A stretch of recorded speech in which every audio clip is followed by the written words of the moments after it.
O áudio que vocês vão ouvir agora é parte do podcast Xadrez Herbal. Caso vocês queiram ouvir mais sobre esse assunto e outros temas de política internacional, é só ir em xadrezverbal.com. Bem, agora passemos para o cheque, no qual eu e o Felipe daremos um giro pelo continente mãe. União Africana suspende Gabão após golpe militar. Temos aí, né, o 8º golpe militar na África desde 2020. Se você é um presidente da África Ocidental, tome cuidado. Pois é, no caso o Gabão ele é da África Central, né? Porque ele já fez a curvinha ali no Golfo. Ah, então para você é a curva. Lembrando que curvinha é um termo científico, técnico. Né, temos os 2 golpes no Mali, né, em 2020 e 2021, um na Guiné, um no Sudão, ambos 21, 2 em Burkina Faso em 22, o do Níger no último mês de julho e agora Gabão.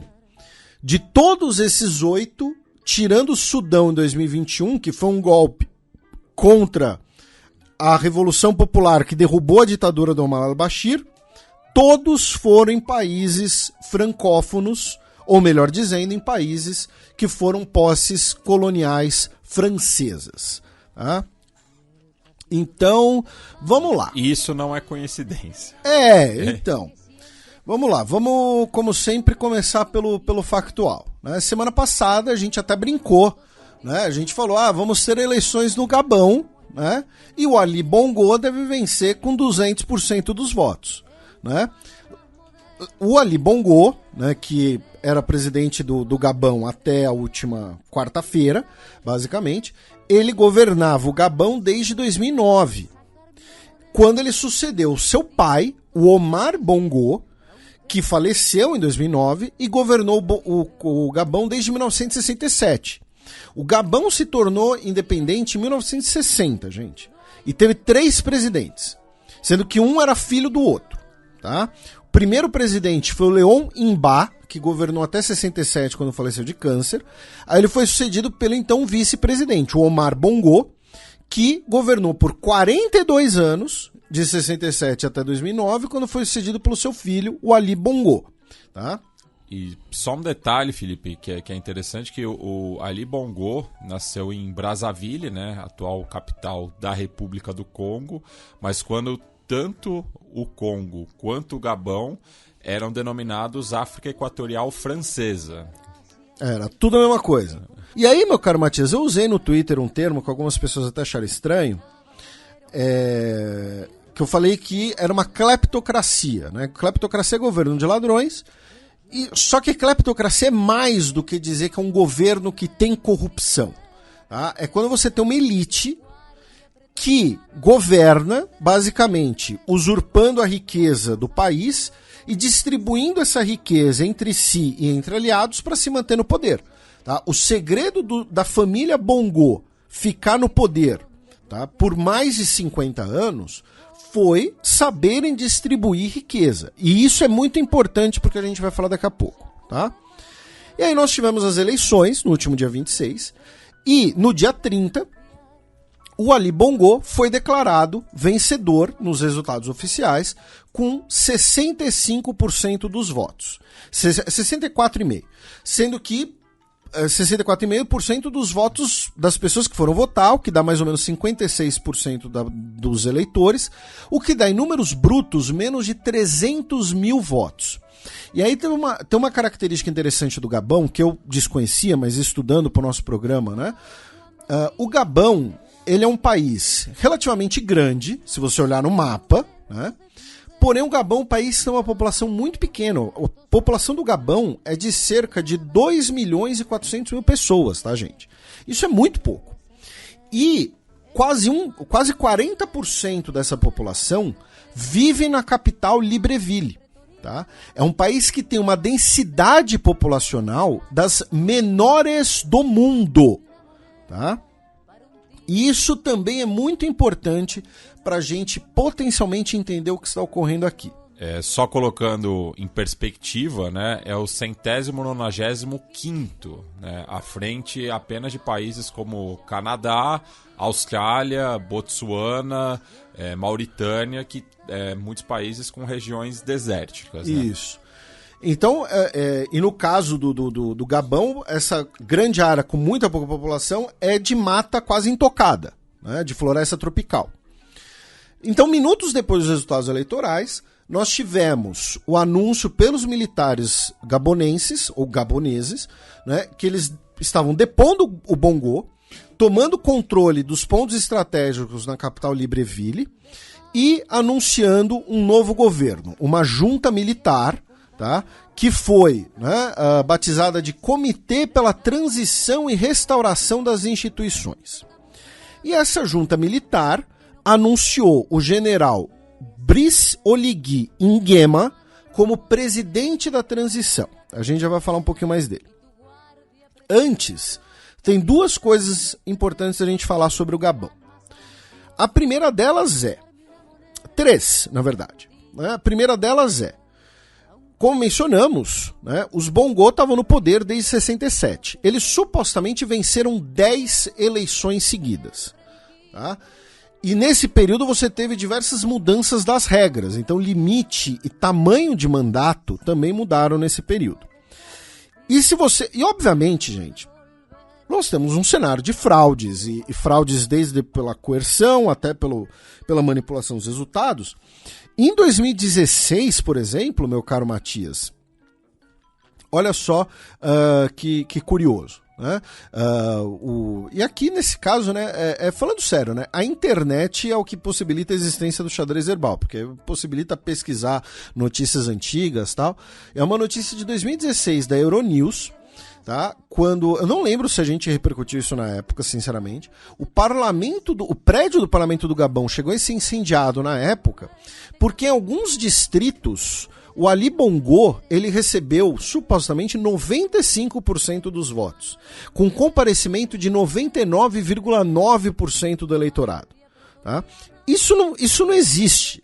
Mesmo no país que a população, mesmo assim, a população está muito engajada, todo mundo quer votar.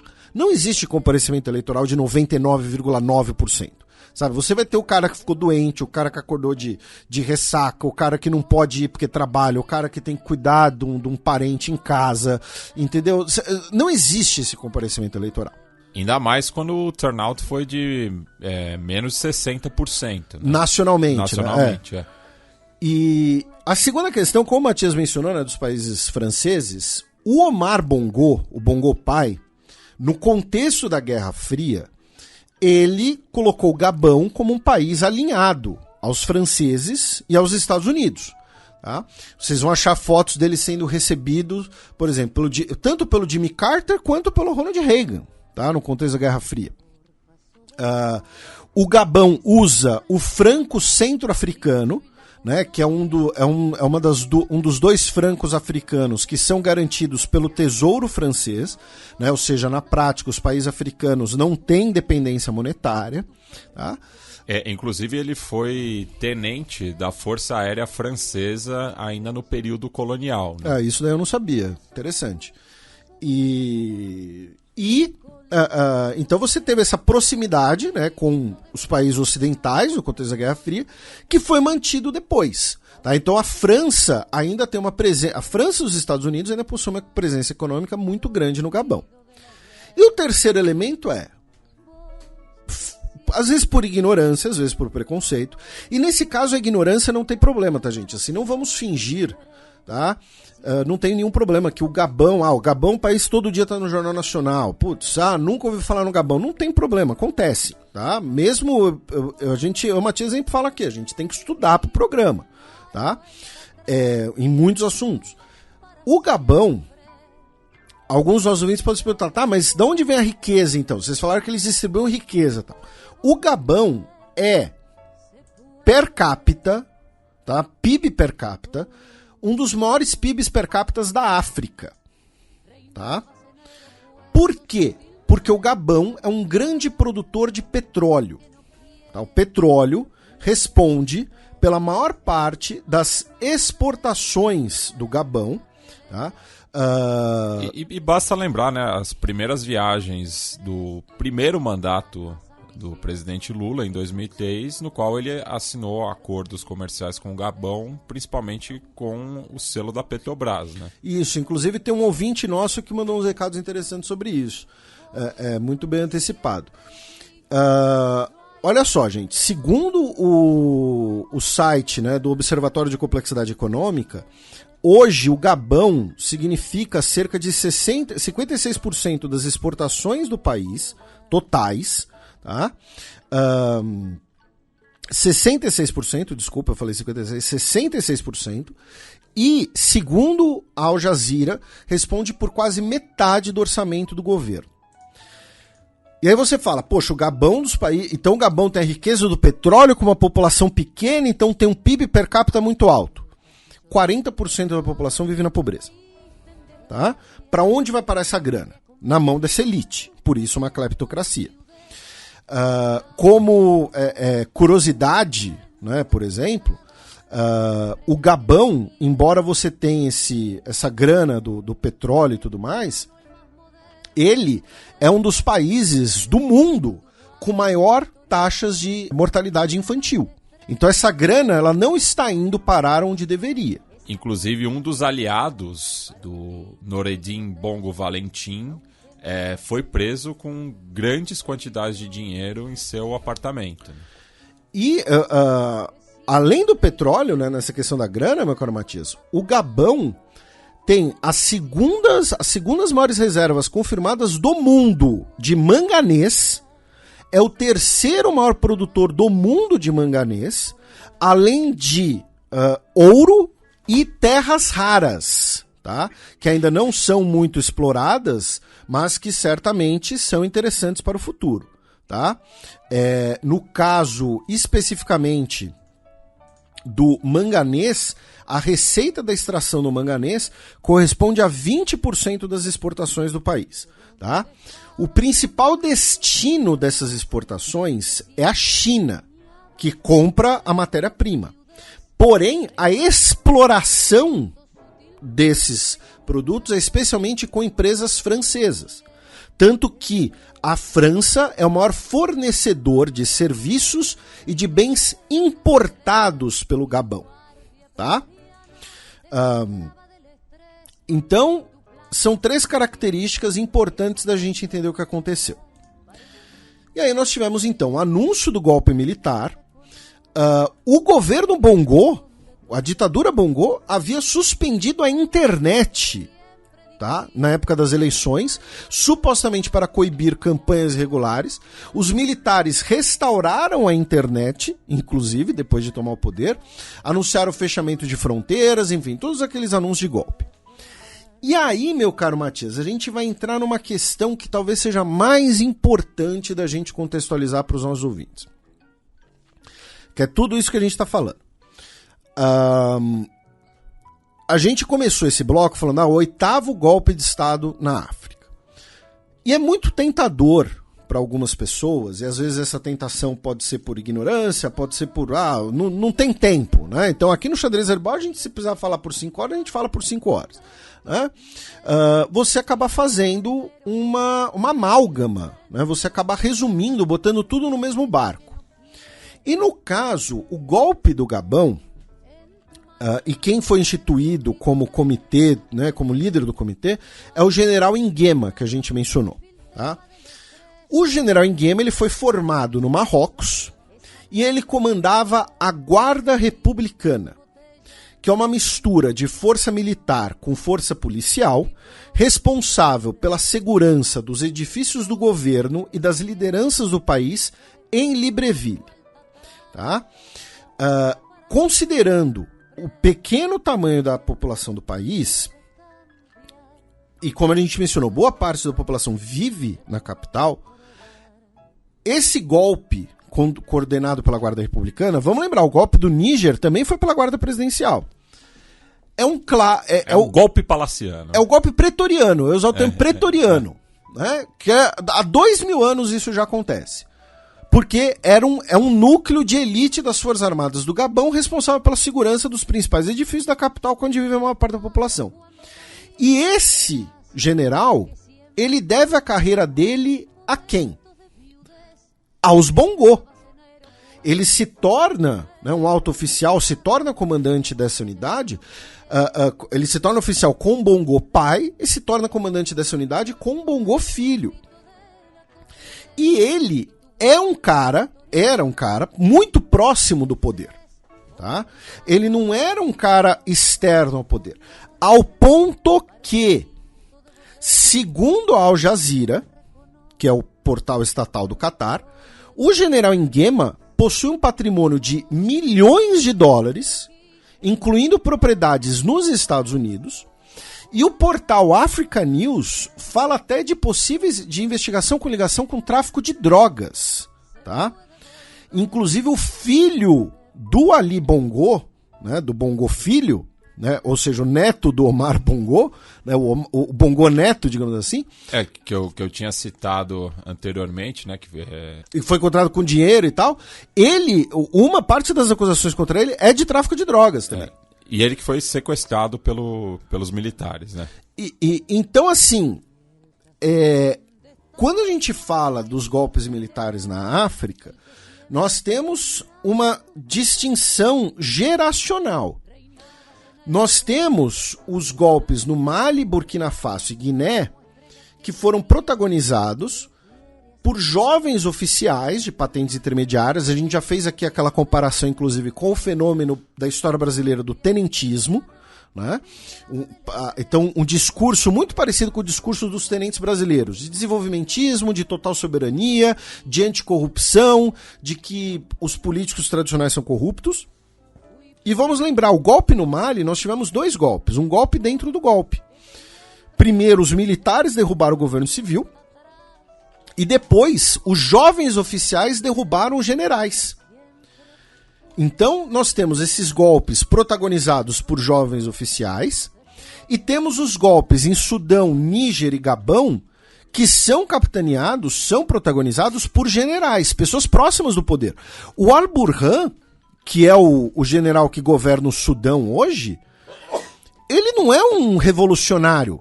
Ele é o cara que derrubou a população, que derrubou o governo al-Bashir, que é o governo que ele fazia parte. E a mesma coisa agora com o Gabão. Então eu vi muita gente entusiasmada. Mais um golpe de Estado na África contra a corrupção, contra a França, contra as elites e tal. Não, isso daqui é uma briga dentro das elites. É um golpe pretoriano. Tá? O general Nguema não é aparentemente, né, não é um cara revolucionário, não é uma nova geração, não é um cara que estava fora de todos os esquemas da família Bongo, tá? Isso eu acho importante de mencionar. Então, assim, isso não é uma questão de julgamento de valor. E, claro, o golpe no Gabão não foi um golpe que derrubou um presidente eleito democraticamente, como foi o caso do Níger, tá? No Níger foi um presidente... Como não, Felipe? Foi a vontade popular. Né? A gente está falando de um golpe que derrubou uma ditadura, tá? Mas a gente também não está falando de uma revolução popular, de uma revolução de forças revolucionárias. Tá? A gente está falando de um general que fazia parte do esquema até ontem. Ele está derrubando o esquema que ele fazia parte. Porque foi um golpe que quase não teve troca de tiro, né? Ainda teve essa, né? Então, assim, pode ser porque ele ficou com medo de ser demitido, que nem foi no Níger. Pode ser porque discordaram ali da comissão. Pode ser porque ele virou e falou, quem disse que a boca é tua, né? Usando a famosa frase do Cidade de Deus, né? Já que tem investigação de tráfico de drogas, não sabemos. Mas é importante mencionar isso, que se trata de um general. E aí, hoje, tá? Depois da gente estar estudando para o programa, depois de eu ter escrito, inclusive, minha coluna para a Gazeta, hoje, a oposição do Gabão, que foi supostamente derrotada nas eleições, rejeitou o resultado das eleições e rejeitou o golpe. Tá? O Albert Ondo Ossá, que foi o candidato, entre aspas, supostamente derrotado, ele disse que o que está ocorrendo não é um golpe de Estado, é uma revolução palaciana, usou o termo que você usou, para prevenir, para impedir que a oposição tome o poder. Tem a citação atribuída, né, ao então governador de Minas Gerais, o Antônio Carlos de Andrada, no contexto da Revolução de 30, né, que é: façamos a revolução antes que o povo a faça. Pois mas é uma ótima comparação. Né? E ele, citado pelo Al Jazeera, o Albert Ondossá, disse que se trata de um family affair, um assunto de família, porque, novamente, o general que derrubou o Bongo até ontem estava no esquema, tá? E no caso, o Ossá, ele é um professor universitário, tá? Ele aparentemente é um cara realmente da oposição, um cara que não está no aparato de Estado, né? Um general, gente, ele é parte do aparato de Estado. Então, é interessante a gente colocar esse contexto, que é um contexto muito diferente de Burkina Faso, do Mali. Novamente, isso não é uma questão de valor, aproxima mais do golpe do Níger, com uma outra diferença, que é, enquanto os golpes no Sahel, você tinha o elemento, né, de que, olha só, os militares ali estão lutando contra os jihadistas, contra separatistas, né, você tem um conflito ali perene, o Gabão, ele estava em paz, ele está em paz. Você não tem um conflito interno, né? Então, ainda tem esse outro elemento. Você não tem sequer um motivo para um protagonismo das Forças Armadas, porque os militares em Burkina Faso falaram exatamente isso. Falaram, olha só, a gente está tomando o controle do país porque nós que estamos lutando a guerra. Então nós temos que ter o protagonismo porque é a gente que está se ferrando aqui. Né? Basicamente isso que o Traoré falou. Uma das primeiras entrevistas dele pós-golpe. Né? Então é interessante, né, fazer essa distinção. E aí a repercussão estrangeira até o momento, né, foi principalmente negativa, né? A União Africana, como diz a manchete, né, que o Matias puxou o bloco, já suspendeu o Gabão, né? A Comunidade Econômica dos Estados da África Central, né, também condenou o golpe. O Joseph Borrell, né, o chefe da diplomacia europeia, não que a opinião dele conte muito, né, mas disse que aumenta a instabilidade na África e é um grande problema para a Europa, embora a eleição provavelmente tenha tido irregularidades, né, ou seja, ele disse, nem a eleição foi legítima, nem um golpe é legítimo. O Antônio Guterres disse que o golpe não é a solução para resolver uma crise pós-eleitoral. O governo francês, né, condenou o golpe e pediu para que os resultados das eleições sejam respeitados. Em bom português, a França quer o Bongo no poder. Porque, como a gente mencionou, os Bongo, desde o Bongo pai, são brothers da França, são aliados da França. Tá? E no caso da França... Eles falam brother mesmo. É um termo técnico também. Na verdade, eles falam frère. E a gente falou do manganês, né? A empresa francesa Eramet é a maior exploradora de manganês do mundo e opera no Gabão, tá? Então, assim, ainda tem essa, tá?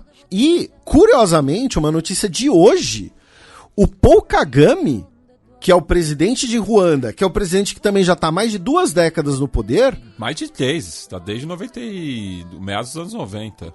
Então, mais de 2. Eu não sei se chega a dar 3, né? Porque tem o genocídio de 94 e tal. Mas, enfim, quase 3. Né? E, inclusive, o Bayern de Munique agora se juntou ao Arsenal também, como times que recebem dinheiro de Ruanda, né? De sport washing para promover Ruanda. O Paul Kagame, ele mandou 12 generais para reserva hoje, porque tava sentindo alguma coisa, né? Então, se essa moda pega... Pois é, se gritar pega presidentão, não sobra um, meu irmão. Então, obviamente, né, a França, ela vai ser muito afetada nos seus interesses econômicos, mas a gente ainda não sabe, é precipitado dizer hoje, dia 1º de setembro, que o golpe no Gabão é um golpe anti-França, porque pode ser que amanhã o general Nguema entre no acordo com a França, né? Pode ser, não sei. Ah, mas tem participação da Rússia, Felipe? Do Grupo Wagner? Do Grupo Wagner, não, aparentemente não, tá? Não tinha operações do Grupo Wagner no Gabão.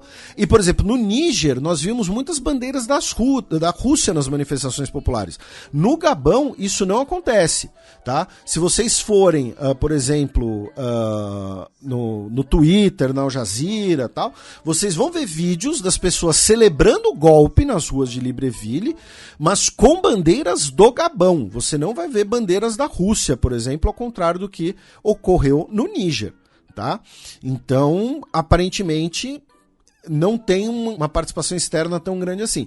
E é curioso porque, assim, tanto a Força Aérea do Gabão quanto a Seleção do Gabão de futebol tem uma iconografia muito parecida com seus homólogos do Brasil, né? Porque a bandeira do Gabão também é azul, verde e amarela. É nessa ordem mesmo, Isso. Verde, amarela e azul. Isso, faixas horizontais. Então, por exemplo, o símbolo da Força Aérea do Gabão é muito parecido com o símbolo da Força Aérea Brasileira, enfim. Mas então você vai ver o pessoal lá de verde, azul e amarelo, mas não, pelo menos não vi, né? Bandeiras da Rússia, alguma coisa assim. E aí, meu caro Matias, antes de você eventualmente fazer os seus comentários finais e a gente passar do Gabão, mandar um abraço pro nosso ouvinte Adriano Moura, que é flamenguista, e porque você falou, né, da visita do Lula e da presença da Petrobras no Gabão, ele nos mandou mensagens afirmando que um amigo dele trabalha lá, mandou relatos, né, de tiros para o alto depois da vitória do presidente, mas que tudo se acalmou depois do anúncio do golpe, que o clima era de aparente tranquilidade, e ele mandou assim, mensagem dele agora, né, mensagem do amigo dele. Bom dia, até agora tudo tranquilo, população parece estar contente, o barulho de tiros e explosões já viraram batuque e gritos de alegria. A volta da internet é um sinal positivo de boas intenções dos militares. Então um abraço para o nosso ouvinte flamenguista Adriano Moura e para o amigo dele, que ele não mencionou o nome, né, até por uma questão de privacidade talvez, não sei, né, mas que está lá no Gabão e esperamos que fique tudo bem com o amigo dele. Mais sobre o Gabão, meu caro Matias, eu acho que a gente passou por tudo que precisava. Não, sigamos, vamos agora para a África do Sul, né, para começar a dar esse giro pelo continente mãe, já que tivemos um incêndio em um prédio em Joanesburgo. Pois é, infelizmente tivemos um grande incêndio em Joanesburgo que deixou pelo menos 76 pessoas mortas e mais de 80 pessoas feridas, tá? Era um prédio abandonado, tá? Que estava ocupado por cerca de 400 pessoas, muitas delas estrangeiras, tá? Muitos deles zimbabuanos, inclusive. Ontem, o presidente da África do Sul, Cyril Ramaphosa, visitou o local, tá? Ainda não se sabe exatamente a causa, né, do incêndio, que originou o incêndio, e, infelizmente, pelo menos 12 das vítimas fatais eram crianças, tá? Da África do Sul a gente vai justamente para o Zimbábue, meu caro Matias, onde o Emerson, né, venceu as eleições, tá, com 52% dos votos, o que dá 2.300.000 votos. Por quê? Né, nós tivemos um comparecimento aí de 68%, né, um comparecimento razoável. E em segundo lugar ficou o Nelson Camisa, com menos de 2 milhões, mais ou menos 2 milhões de votos. E a oposição disse que não vai reconhecer a vitória do Emerson, dizendo que houve uma flagrante e gigantesca fraude, tá? Usaram esse termo, gigantic fraud. E a Coalizão Cidadã pela Mudança, né, que em inglês é CCC, né, não é o Comando de Caças Comunistas, afirmou, né, que vai usar todos os mecanismos possíveis, né, para impedir o roubo da voz da população. Né? O Emerson disse que rejeitou, né, essas acusações, lembrando que tem uma questão também geracional, né? A gente mencionou isso no programa passado retrasado, né? O Emerson, que sucedeu o Mugabe, ele já tem aí os seus 80 anos de idade, enquanto o Nelson... Já existia xadrez verbal. Já existia, a gente fez um programa sobre a morte do Mugabe, né? Foi o tema principal, enquanto o Nelson Camisa tem 45 anos de idade. Mas tá bem conservado o camarada, viu? Porque eu não dava 45 pra ele, não. Do Zimbábue, a gente sobe pela costa oriental africana, vamos até a Etiópia, já que, segundo as Nações Unidas... Lembrando que nem o Zimbábue nem a Etiópia tem acesso ao mar. A gente vai por ali, né? A gente dá uma disfarçada. Né? Segundo o Escritório das Nações Unidas para Direitos Humanos, tá? Os mais recentes conflitos na região de Amhara, né, especialmente, né, entre as milícias, né, e as forças federais, deixaram 183 pessoas mortas no último mês, tá? Especialmente as milícias Fano. E também em relação à Etiópia, e aí é um assunto, né, que acaba, né, juntando com bastante coisa e tal, nós tivemos nessa última semana um encontro, tá, uma cúpula entre o presidente do Egito, o general-presidente Abdel Fattah al-Sisi, e o primeiro-ministro da Etiópia, o Abiy Ahmed, tá? Para conversar sobre o quê? Sobre a barragem da Renascença Etíope, né?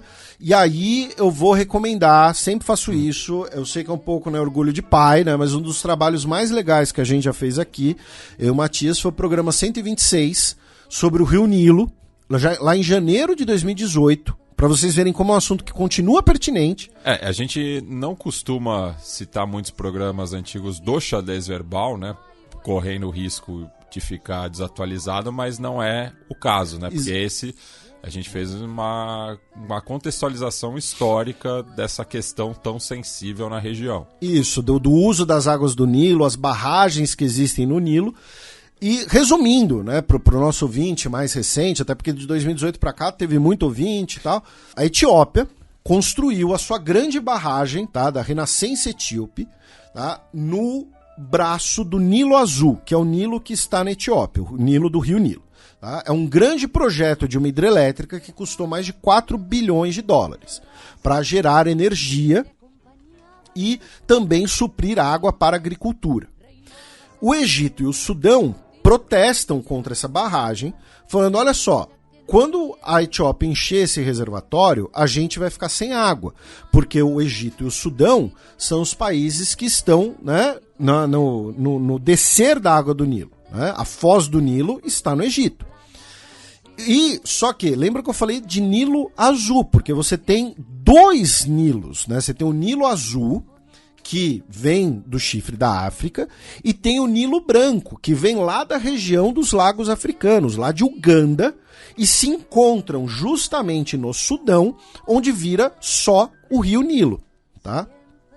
E é uma disputa essencialmente pelo regime de águas do rio. Enquanto países como Etiópia e Uganda, que são os países próximos das nascentes, falam, olha só, o Acordo Internacional sobre as Águas do Nilo foi um acordo imposto pelos britânicos quando eles dominavam tanto o Egito quanto o Sudão, ainda no início do século XX, para beneficiar eles mesmos. Então nós também temos direito a usar a água. Tá? Então nós temos uma disputa pela água do Nilo, que vem de anos já. E aí nós tivemos esse encontro entre o Fattah al-Sisi e o Abiy Ahmed, em que eles anunciaram a retomada de negociações com a participação do Sudão. E aí, anteontem, o general Al-Burhan, que é o chefe da junta militar do Sudão, foi até o Egito e se encontrou com Al-Sisi. Conversaram, obviamente, sobre a guerra civil no Sudão, né? Os militares sudaneses são apoiados pelo Egito. É a primeira visita ao exterior do Al-Burhan desde o início da atual guerra civil, né? Com o levante das forças de apoio rápido comandadas pelo Hemeti, né? Que são as antigas milícias, né? Janjaweed, mas também falaram do uso da água do Nilo. E aí, semana passada, os nossos ouvintes vão se lembrar, quando a gente falou da expansão do BRICS. Né? Botar Egito e Etiópia ao mesmo tempo no BRICS também é uma maneira de você evitar alienar um dos dois, porque eles têm uma disputa fronteiriça, eles disputam... você tem disputa fronteiriça entre Egito e Sudão, entre Etiópia e Sudão, desculpe. Né? Egito e Etiópia não fazem fronteira. Né? Mas você tem uma rivalidade histórica entre Egito e Etiópia e a questão do uso da água do Rio Nilo. Então, eu repito, se você é um ouvinte mais novo, se interessa, vai lá no programa 126 de janeiro de 2018 e ouve, nem que seja, ouve só o cheque, né? Que é o bloco em que a gente fala do Rio Nilo, das barragens e tal. E assim, as primeiras barragens hidrelétricas no Rio Nilo, gente, tem mais de 100 anos, tá? Essa é outra coisa interessante de ter em mente. Aí a gente passa rapidamente pelo Sudão, né? Já que as forças de apoio rápido publicaram um ponto, né? Um plano de paz, tá? Defendendo a ideia de um Estado federal assimétrico, tá? O que significa? Que além de uma representação dos estados no Sudão, você também teria uma representação étnica e cultural, tá? A junta militar sudanesa, por sua vez, disse que não vai negociar com traidores, o que é uma declaração que contradiz, né, o vice-presidente sudanês, que semana retrasada disse que o fim da guerra provavelmente só virá com a negociação. Do Sudão, meu caro Matias, nós vamos para a Líbia, já que tivemos, né, duas notícias na Líbia essa semana. A primeira delas é que o Exército Nacional Líbio, lembrando, o Exército Nacional Líbio não é uma instituição, é uma das facções, né? Hoje nós temos dois governos na Líbia, duas facções separadas, né? E o Exército Nacional Líbio é a facção do Califa Haftar, que é a facção apoiada especialmente pela Rússia e pelo Egito, tá?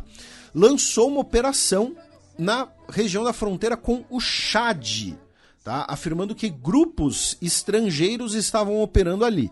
Lembrando, na década de 70, né, no período Gaddafi ainda, nós tivemos uma guerra entre Líbia e Chad, porque você tem muitos grupos tuaregues que operam dos dois lados da fronteira. Que, quando eu digo operam, não é nem atividades necessariamente criminosas, que vivem no deserto. Tá? Porque são nômades. São nômades, exatamente. E o Saara, as fronteiras são... É meio difícil traçar uma fronteira no Saara. Né? Então tivemos essa notícia. E a outra notícia envolve a outra facção líbia, né? O governo de Trípoli, que é apoiado pela União Europeia, especialmente pelo Macron, pela França, já que a ministra de Relações Exteriores do governo de Trípoli, a ex-ministra agora, né? A Najila Al-Mangush, eles também são apoiados pela Turquia, né? Isso também é importante. Né? A Najila Al-Mangush, ela se encontrou em segredo, tá?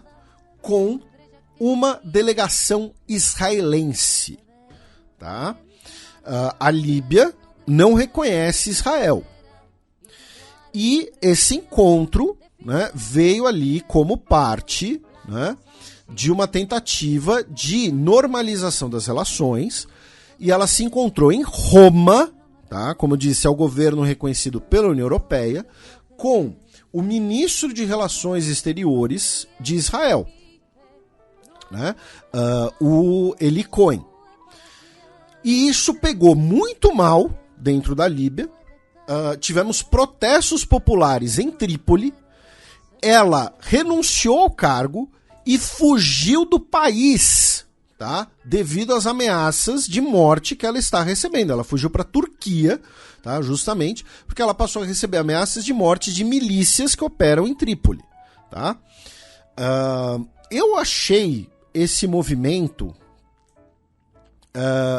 um pouco estranho. Por quê?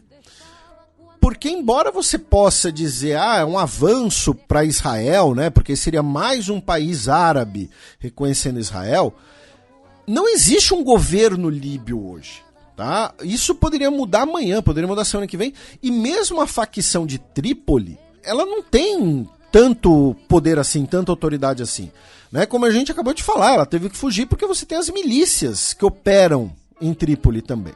Né? Então, a ministra de Relações Exteriores teve que fugir e o primeiro-ministro de Trípoli, o Abdul Deiba, também está sendo criticado, por quê? Porque, estou falando, olha só, ele sabia disso, ele autorizou, né? Não foi, em segredo, ela fez algo pelas costas dele, então pode sobrar para ele também. Tá? Vocês podem ver nas imagens dos protestos muitas bandeiras palestinas nos protestos, né? E isso acaba também servindo, né, como um elemento dessa crise interna à Líbia. Da Líbia, meu caro Matias, a gente cruza a fronteira com a Argélia, já que o ex-ministro da Defesa, o Khaled Nezzar, foi indiciado na Suíça por crimes de guerra, tá? Cometidos no contexto da Guerra Civil Argelina, né? Que acabou ali no início do século XXI. Né? Ele foi ministro de Defesa da Argélia entre 1990 e 1993. E a Corte Suíça usou o princípio da jurisdição universal de direitos humanos, tá? Que é um princípio que afirma que estados podem investigar e acusar pessoas que tenham cometido graves violações de direitos humanos que sejam crimes internacionais, independente da nacionalidade ou da nacionalidade das vítimas. Tá? Então ele foi indiciado na Suíça. Da Argélia a gente cruza a fronteira com o Mali, tá? Para o nosso ouvinte que achava que não ia ter Sahel, vai ter Sahel sim, tá? A gente está dando a volta quase completa, né? No Mali, em relação ao Mali, melhor dizendo, a Rússia barrou no Conselho de Segurança, vetou no Conselho de Segurança, né, a extensão de sanções contra a junta militar do Mali, tá? E também vetou a extensão do mandato de um grupo de experts da ONU para continuarem atuando dentro do Mali. Ou seja, né, sem o grupo Wagner, os laços entre a Rússia e a África vão ficar ruins. Não era o grupo Wagner que tinha veto no Conselho de Segurança da ONU, gente. É o governo russo. É a presidência do Vladimir Putin. Tá? Então, Mali e Rússia aproximando-se, independente ou não do grupo Wagner. Do Mali, nós vamos para o Níger, meu caro Matias, tá? Já que o governo já havia ordenado, né, a expulsão do embaixador francês no país. O governo Macron afirmou que não vai aceitar, que não vai reconhecer a decisão, que não reconhece a autoridade, né, da junta militar do Níger. E aí, a partir do último domingo, o governo do Níger cortou o fornecimento de água potável e de energia elétrica à embaixada francesa. Tá? Então teremos aí uma queda de braço no Níger. Do Níger cruzamos a fronteira com a Nigéria, onde, infelizmente, 67 pessoas foram presas na cidade de Equipan, que fica no delta, né, do rio Níger, justamente, por serem suspeitas, né, de participarem em atividades homossexuais. Na verdade, o que estava ocorrendo era um casamento, tá, entre dois homens, né? A Nigéria não reconhece, não oficializa o casamento entre duas pessoas, mas os dois homens, né, que tinham um relacionamento queriam celebrar o seu amor, queriam celebrar, né, o que, né, um casamento mesmo que não legal, né, queriam considerar o fato de se considerarem casados, e aí provavelmente alguém dedurou isso, né, para as autoridades, né, algum espírito de porco que tomara que queime no inferno, embora eu não sei se inferno existe, mas tudo bem. E aí a polícia fez uma batida e deteve 67 pessoas que estavam lá, todos os convidados da ocasião. Tá? Inclusive, o porta-voz da polícia do estado, né, disse que a homossexualidade nunca será tolerada na Nigéria. É uma frase de uma ignorância atroz. E pra gente fechar esse nosso giro africano, meu caro Matias, até porque você tá muito quieto, mas eu sei que agora você vai falar, tem duas notícias africanas. Uma delas é que o Narendra Modi, primeiro-ministro da Índia, né, o país que vai sediar a próxima cúpula do G20, propôs, né, que a União Africana se torne um membro permanente do G20, né? Ou seja, a representação da União Africana seja considerada um membro permanente do G20. Já que a União Europeia faz parte. Né? Exatamente. Né? O único país africano, né, que faz parte do G20 de forma permanente é a África do Sul. Né? a União Africana, ela costuma estar... né, a liderança da União Africana é sempre convidada, né, pro G20. Né? Assim como a liderança da ASEAN, assim como a liderança espanhola. Né? A Espanha é um país que não é do G20, mas é sempre convidado, não faz sentido nenhum. E aí o que o Modi falou, olha só, a gente já sempre convida a União Africana mesmo, tem que transformar a União Africana num membro permanente. E a outra notícia, né, semana passada a gente comentou da Copa do Mundo de basquete, né, que está ocorrendo ali no cinturão anti-China, né, Japão, Filipinas e Indonésia, e tivemos as primeiras vitórias de duas nações africanas. Tá? Cabo Verde ganhou seu primeiro jogo, Cabo Verde que é um dos países de menor população do mundo. É o menor país a disputar uma Copa do Mundo, superando o recorde de Montenegro. Ah, não sabia, interessante. Né, no caso, o Cabo Verde derrotou a Venezuela, né, Venezuela que tem uma tradição no basquete, né, e o Sudão do Sul, né, que é o país mais jovem do mundo, né, e derrotou a China por 89-69. E eu adoro os apelidos de seleções de esportes coletivos, né? No caso, Cabo Verde, tanto no futebol quanto no basquete, são os Tubarões Azuis. Tubarões Azuis? Cujo principal destaque é o Ed Tavares, atualmente no Real Madrid, mas que já passou pelo Cleveland Cavaliers, o Atlanta Hawks. E no caso do Sudão do Sul, são as Estrelas Brilhantes, e os destaques são o Wayne Gabriel, que atualmente no Lakers, e o Carlik Jones, do Chicago Bulls. Eu não sabia que o Carlik Jones era sudanês. Ele é de família sudanesa, né? Ele é nascido em Ohio. Ah, tá. E é interessante, né, que você, né, ele joga no Chicago Bulls, assim, o Sudão do Sul tem como seu mecenas, seu ex-técnico, presidente de federação e assistente técnico, o Luol Deng, que quando era atleta jogava pelo Reino Unido, né, porque quando ele era atleta o Sudão do Sul ainda não era independente. Ele jogou, né? Ele foi 2 vezes All-Star pelo Chicago Bulls. Eu particularmente gostava bastante dele. Ele infelizmente se aposentou sem ganhar um caneco, mesmo tendo, né? Ele foi pro Miami Heat pra ganhar. E aí foi quando o Miami Heat perdeu. Aí ele foi pro Lakers pra ganhar. O Lakers perdeu. Mas, e como eu disse, ele banca o time do Sudão do Sul. Ele é o presidente da federação e ele é o assistente técnico, embora ele também já tenha sido técnico da equipe. E quem já foi assistente técnico também foi o Manute Bol, filho do Manute Bol, que é conhecido por ser um dos maiores, no caso, literalmente em altura, atletas a já ter jogado na NBA. E também ele nasceu em Turalei, no Sudão, mas que hoje faz parte do Sudão do Sul. O Manute Bol, ele tem 2 características interessantes sobre ele. A primeira dela é que dizem, né, que ele era gato, né, que ele não tinha registro de nascimento. E aí, quando ele se aposentou... A data que ele apresenta é de 62. Isso, mas que na verdade ele seria 10 anos mais velho. Então ele teria jogado na NBA com 40 anos de idade. E a segunda é que ele tem mais tocos do que pontos na carreira. Porque como você mencionou, ele foi um dos maiores jogadores da história da NBA. E rebotes também. Ele tinha 2,29 m, tá, gente? O recorde é compartilhado com o Jorge Mureșan, da Romênia. Da Romênia. E tem uma foto muito boa, porque ele foi colega de time do Muggsy Bogues no antigo Washington Bullets, né? E o Muggsy Bogues, que aparece no Space Jam, tem 1,60 m. E também tivemos a vitória do Brasa, né? Que ganhou do Canadá, freguês. O Canadá nunca ganhou do Brasil em mundiais. Sorry. Sorry. 6ª vitória do Brasil, né? Pode vir aí com um dos melhores defensores da NBA. E se eu um dia critiquei o atleta Iago Matheus dos Santos, eu estava errado. Valeu, monstrinho.